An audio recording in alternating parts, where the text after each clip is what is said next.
अस्सलाम वालेकुम जी, welcome back to Technology Explore. अच्छा, आज की जो वीडियो है बहुत इम्पोर्टेंट है।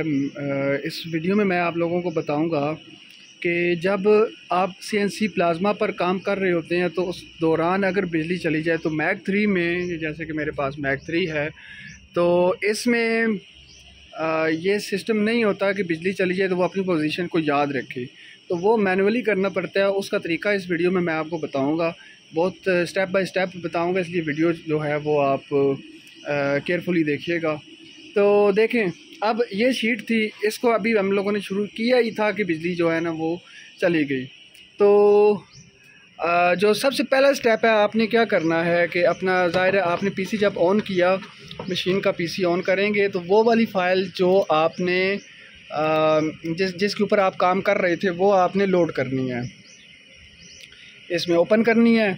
ओपन करने के बाद आपने अपना जो रीसेट वगैरह किया, जो भी ये मामलात आपने किए, तो अब देखें ये वाली फ़ाइल ओपन हो गई।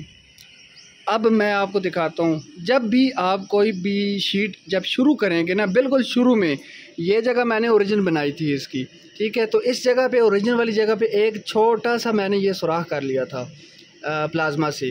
तो अब ये इसका ओरिजिन है। अब इसका मतलब क्या हुआ कि मैं इसको यानी हेड को चलाकर मैं यहाँ पे लेके आऊँगा बिल्कुल इसके ऊपर, तो वो मैं आपको दिखाता हूँ। अब देखें ये ना, इसके ऊपर मैं बिल्कुल ज़ीरो करूँगा इसको, तो मैं नोज़ल को नीचे लेके आता हूँ ताकि हमें क्लियरली ये चीज़ समझ आ जाए। इसकी पोजीशन ये देखें, ये हल्का सा ऐसे, ये अप्रोक्सीमेटली यहाँ से ये ठीक हो गई।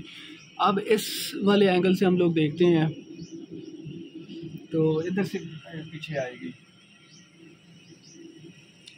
असल में मैं अकेला हूँ तो वो इसलिए मोबाइल को सही तरीके से पकड़ नहीं पा रहा, तो उम्मीद करता हूँ कि आप लोगों को सही तरह ये क्लियर दिखाऊँ किसी तरीके से।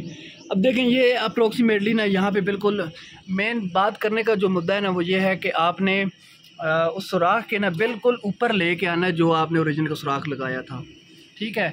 वहाँ पे लाने के बाद आपने यहाँ से इन दो एक्स और वाई को ना आपने ज़ीरो ज़ीरो कर देना है। अब स्टेप नंबर 4 जो है ना वो आपने देखें, मशीन जो कटाई करनी थी उसने यहाँ तक कट कर लिया था, ठीक है। अब इसके बाद जो भी कट होगा वो प्लाज्मा काटेगा, तो वो अब हम लोग देखते हैं कि अब नेक्स्ट हमने क्या करना है। स्टेप नंबर 5, स्टेप नंबर 5 ये है कि आपने यहाँ पे देखना है गौर से, ठीक है। सबसे पहले आपने यहाँ से जोग फॉलो वाले बटन को आपने ऑन करना है यहाँ पे, ठीक है। उसके बाद जो स्टेप, जो लास्ट वाला स्टेप था जो आपकी मशीन ने कट कर लिया था, जैसे कि अभी मैं आपको ये दिखाऊं, तो इसके ऊपर आपने जोग करके मशीन को लेके जाना है, ठीक है। ये यहाँ पे आके मशीन ने ये लास्ट कट यहाँ पे इसने ख़त्म किया था। इसके बाद अब मशीन जाएगी, मैं आपको यहाँ पे भी दिखाऊं, ये देखें, ठीक है। यहाँ तक कट कर लिया। अब इसके बाद का स्टेप मशीन जो है ना वो काटेगी। अब क्या करना है, अब दूसरा स्टेप ये है, एक आपने यहाँ पे नज़र रखनी है और एक आपने यहाँ पे देखना है, ठीक है। तो यहाँ से आपने ये जी कोड जो लिखे हुए हैं ना, इधर से स्क्रॉल डाउन करना है, ठीक है। अब चूँकि ये बिल्कुल शुरू में थी तो यहाँ से मैं एरो की से हल्का हल्का नीचे लेके आता हूँ, तो ये देखिए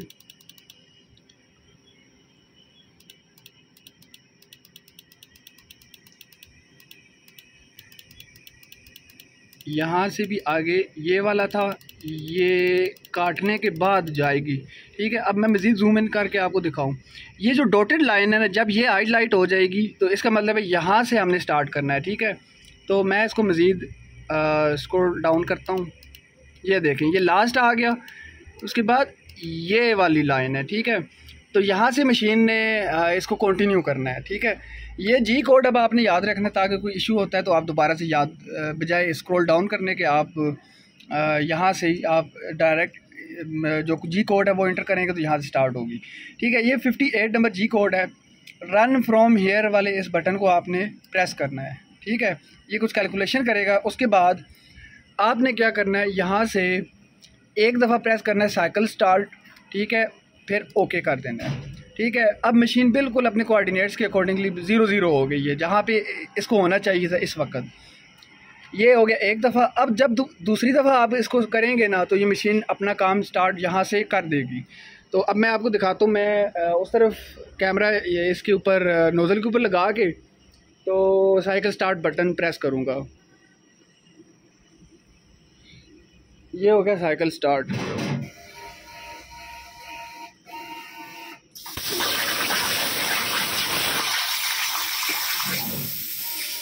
तो उम्मीद करता हूँ ये वीडियो देखने के बाद आपके इल्म में इजाफ़ा हुआ होगा। तो वीडियो देखने के लिए बहुत शुक्रिया। इंशाल्लाह मिलेंगे अगली वीडियो में। चैनल को सब्सक्राइब करना मत भूलिएगा, क्योंकि इस तरह की इन्फॉर्मेटिव वीडियोस मैं चैनल पर अपलोड करता रहता हूँ।